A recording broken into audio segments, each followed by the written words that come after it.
vamos a dejar por unos minutos la realidad dura, difícil que nos toca atravesar a la ciudad de Santa Fe y en distintos barrios, como veíamos allí en Barrio Roma, para ir a analizar y a tratar de comprender esta situación que nuevamente tiene a Venezuela como uno de los temas centrales a nivel mundial y lo que va a comenzar a realizar la ONU. Se va a seguir investigando en realidad la violación de los derechos humanos y hubo mucha polémica por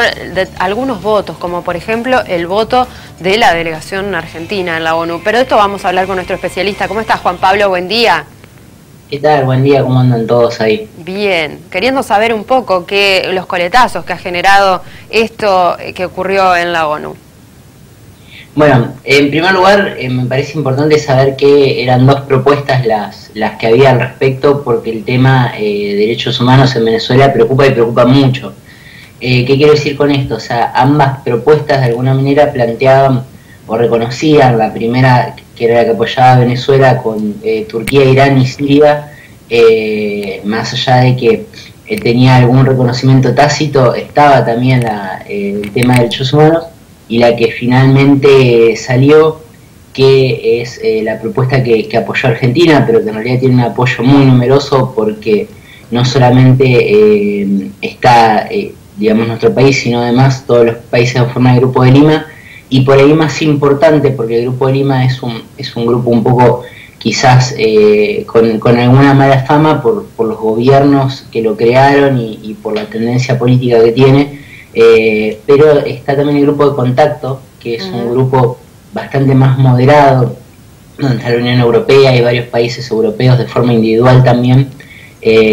algún grupo que pertenece a Argentina y que sigue el tema de Venezuela bastante más de cerca. Esta es la resolución finalmente que se aprobó, es la que estira durante 2 años más el funcionamiento de un tribunal ad hoc que se formó para evaluar los casos de violación de derechos humanos en Venezuela, y es por ahí también el punto donde había cierta controversia, dado que haciendo eso ya estaba la expresidenta de Chile, Michelle Bachelet, en un alto comisionado, con una tarea bastante seria y responsable, aprobada por la comunidad internacional, y cuando se coloca este segundo tribunal, que se hizo a pedido del Grupo de Lima, hizo un poco de ruido y generó un poco de molestia, inclusive también en la expresidenta, por lo que eso era una de las cuestiones más espinosas, inclusive para Argentina también, dentro de esta resolución. Más allá de eso, es importante tener en cuenta que es una resolución que no era a pedido tampoco de este grupo o de esta cuestión solo tendiente alrededor de este tribunal, sino que era una resolución trabajada en base a un poco lo que es la política general, la política exterior, me refiero a derechos humanos, de todo el Grupo de Contacto, que es este grupo que menciono, donde está la Unión Europea, donde están muchos otros países, y que evalúan necesario continuar con el trabajo que se está haciendo en Venezuela.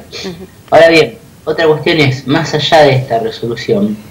¿cuál es el efecto que puede llegar a tener? Porque en estos últimos meses se habían calmado un poco las aguas en el país caribeño y finalmente el gobierno de Maduro termina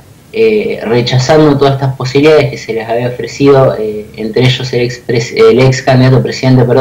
Capriles, en conjunto con la Unión Europea, alguna salida un poco más democrática, y el gobierno de Maduro lo rechaza esto y vuelve a la polarización. ¿Por qué? Porque también a ellos le conviene en cierta manera. Entonces toda esta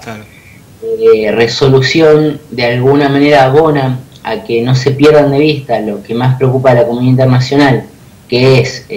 las violaciones de derechos humanos, pero de ninguna manera contribuye, al menos dado el contexto de hoy, a solucionar el problema de fondo. Juan Pablo, sí, Juan Pablo, estamos viendo imágenes de Castro, de Alicia Castro, que tuvo pronunciamientos duros después de la votación de Argentina, marcando sus discrepancias. Recién hablábamos del Grupo de Lima, del Grupo de Contacto. Argentina, digamos, votó, según lo que dice Castro, más cerca de lo que hubiese votado la gestión Macri que la gestión de Cristina Kirchner, por ejemplo. Alicia Castro es una persona que tiene convicciones personales muy fuertes en ese sentido. Yo la felicito y me parece correcto de su parte que se siente que que la política exterior argentina atenta contra sus convicciones, dar un paso al costado me parece lo que corresponde, pero me parece que falta un poco más en el análisis de ella, más allá de la particularidad ideológica, que puede llegar a, de alguna manera, hacer ruido al votar en consonancia en el Grupo de Lima. Yo digo, el problema que tenemos acá justamente es que el Grupo de Lima sale como una expresión de la derecha latinoamericana. Entonces, por ahí, al ser un grupo, digamos, de uno, no es extremo, no quiero decir que es extrema derecha, pero está posicionado de uno del otro lado, si fuese izquierda tendría exactamente el mismo problema. Es como que en este tipo de situaciones hace ruido, no es conveniente mezclar temas ideológicos en este tipo de cuestiones diplomáticas. Es mejor siempre tratar de mantenerlo lo más pragmático posible. Y lo que Alicia Castro de alguna manera en este caso no tiene en cuenta es, primero, la tradición, la larga tradición de la República Argentina en la defensa de los derechos humanos, en las que el país de ninguna manera puede verse votando al lado de países como Turquía, Irán o Siria, que tienen acusaciones contra los derechos humanos todavía más graves que los que tiene Caracas. Eso por un lado. Y por el otro,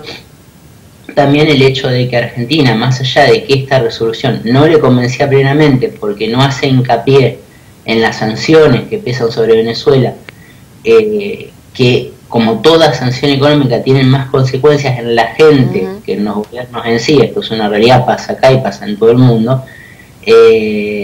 más allá de esto, tiene el apoyo del grupo de contacto al que Argentina forma parte. Y otra tradición de nuestro país es cumplir con lo que se firma y cumplir con los compromisos asumidos cuando se pertenece a un determinado grupo diplomático o un determinado grupo con alguna misión en particular. Y en este sentido la Argentina no ha entrado a esta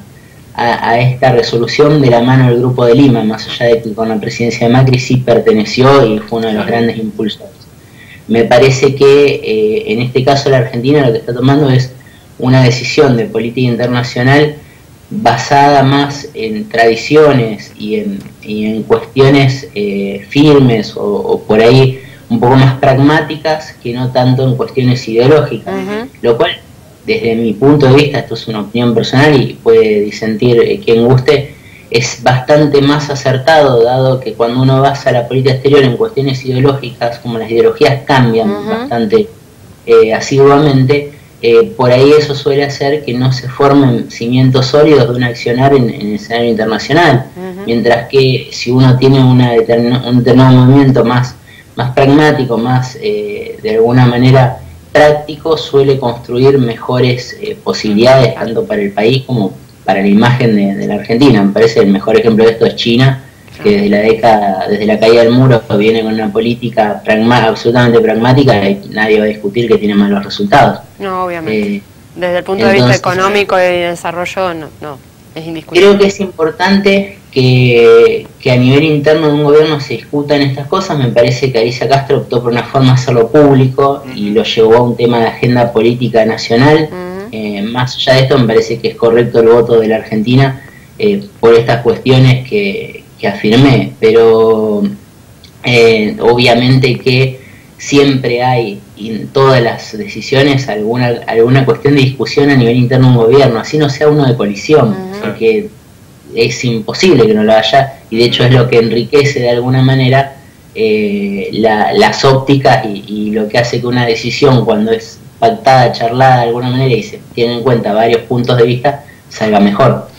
Juan Pablo, muchísimas gracias como cada viernes para ayudarnos a entender lo que pasa en la política internacional. Gracias a ustedes, buen fin de semana. Igualmente.